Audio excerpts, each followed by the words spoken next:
For the Dallas Cowboys, number 88 isn't just a jersey number, it's sacred territory.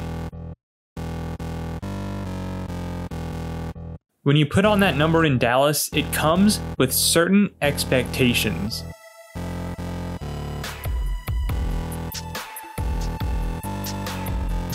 This is the history of the generations of success of the Dallas Cowboys, number 88.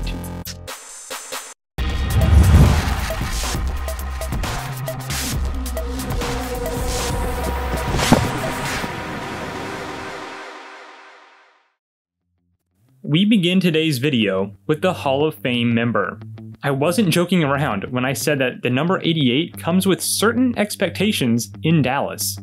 Drew Pearson played wide receiver for the Cowboys from 1973 to 1983. However, his professional football journey started with humble beginnings. Pearson originally signed as an undrafted free agent with the Cowboys. He wasn't even given a chance to start until 7 games into his rookie year, following the injury of Otto Stowe.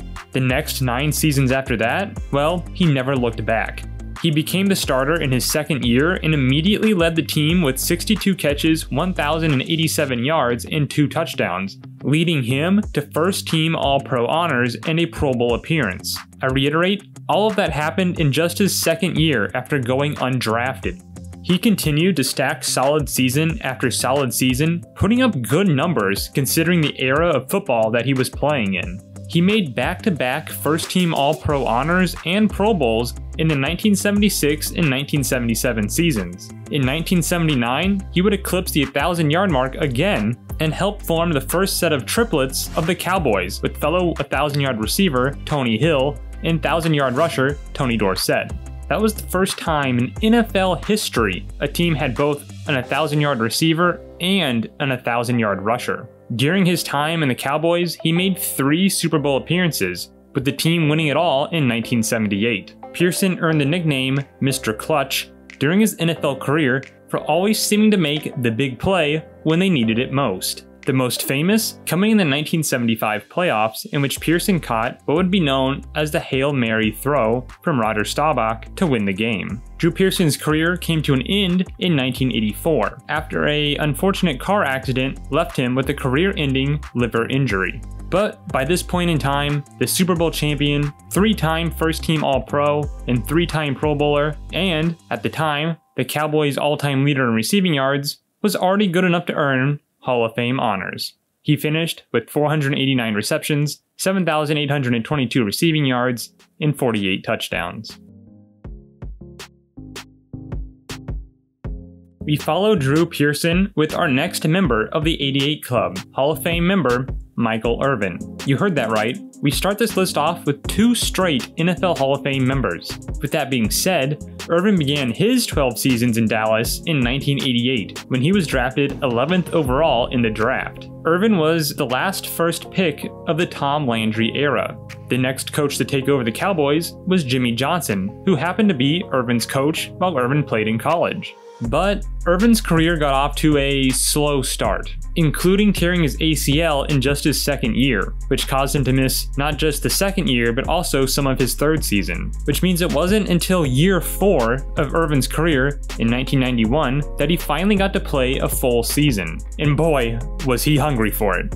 In his first fully healthy year, Irvin went for a casual 1,523 yards on 93 receptions, catching 8 touchdowns along the way. This of course earned him first-team All-Pro honors and kicked off 5 straight Pro Bowl seasons of pure dominance. He followed up that 1991 season with nearly 1,400 yards, and then 1,300 yards after that, and 1,200 yards after that, and then 1,603 yards in 1995. Just a dominant 5-year stretch. And then, in a shortened 1996 season due to injury, Irvin did drop below the 1,000-yard mark again, getting oh so close at 962 yards. Of course, then he was right back on track with an 1,100-yard season and a 1,000-yard season after that.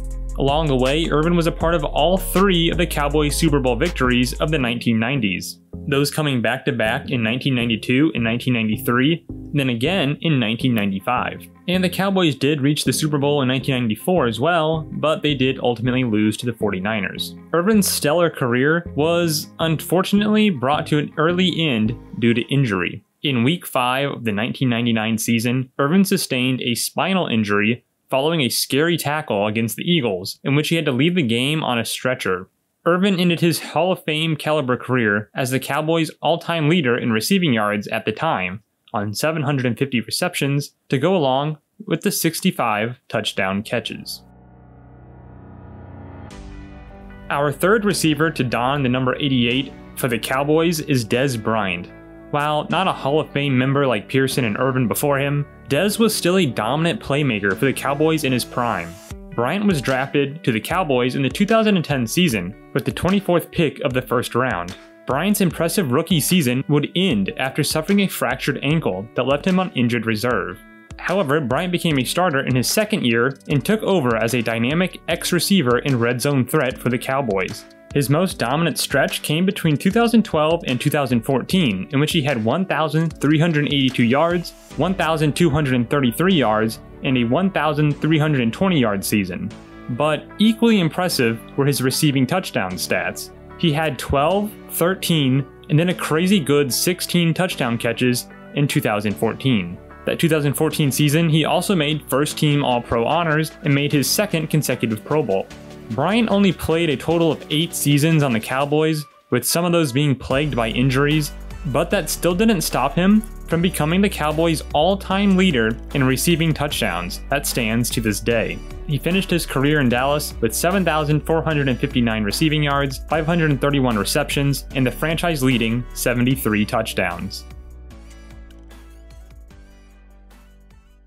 And now, we reach the last receiver on this list and a glimpse into the future of what number 88 has to offer. This, of course, is the Cowboys' 17th overall pick in the 2020 NFL Draft, CeeDee Lamb. Unlike his predecessors, Lamb didn't wait to get his career going. From the start, Lamb started putting up numbers. In his rookie year, Lamb caught 74 passes for 935 yards and 5 touchdowns. Not bad for an NFL rookie. And Lamb is a specialist when it comes to making spectacular, jaw-dropping catches, as he's shown both in games his rookie year and repeatedly throughout training camp gearing up for year 2. I'm excited to have the opportunity to sit back and watch Lamb's career unfold from the very beginning, and I feel confident in saying that as long as no unfortunate circumstances get in his way, that CeeDee Lamb will be the next great receiver to wear 88 on the Dallas Cowboys.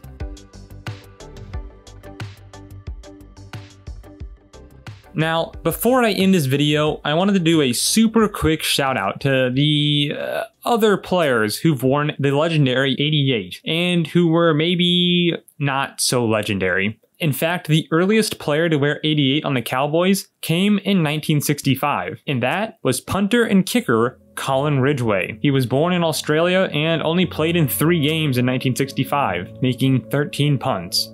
Pretty stellar stuff. The next was Ron Sellers, who was one of, if not the first, receiver to wear 88 on the Dallas Cowboys. He played there for 1 year and had 653 yards and 5 touchdowns. Another, much later on, was tight end Jackie Harris, who played on the Cowboys in his last 2 years of his career from 2000 to 2001. Totaling in that time 447 yards and 7 touchdowns. Lastly, before there was Dez Bryant, there was also Antonio Bryant, who played on the Cowboys from 2002 to 2004, and during that time totaled 1,549 yards and 8 touchdowns.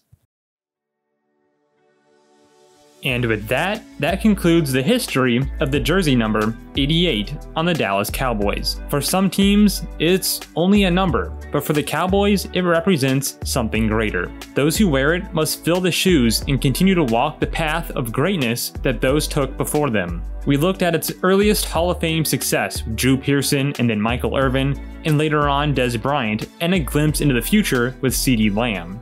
What do you think? Do you think CeeDee Lamb's going to continue the sacred legacy of 88 in Dallas? Let me know in the comments below. Thank you all so much for watching to this point in the video. I appreciate you all very much for engaging with all of my videos. It means a lot to me. And I invite you to please like this video if you found it interesting, and to please consider subscribing to stay notified of my future uploads, and to just in general help continue growing my channel and community. And so, see you all in the next one, and thanks for watching.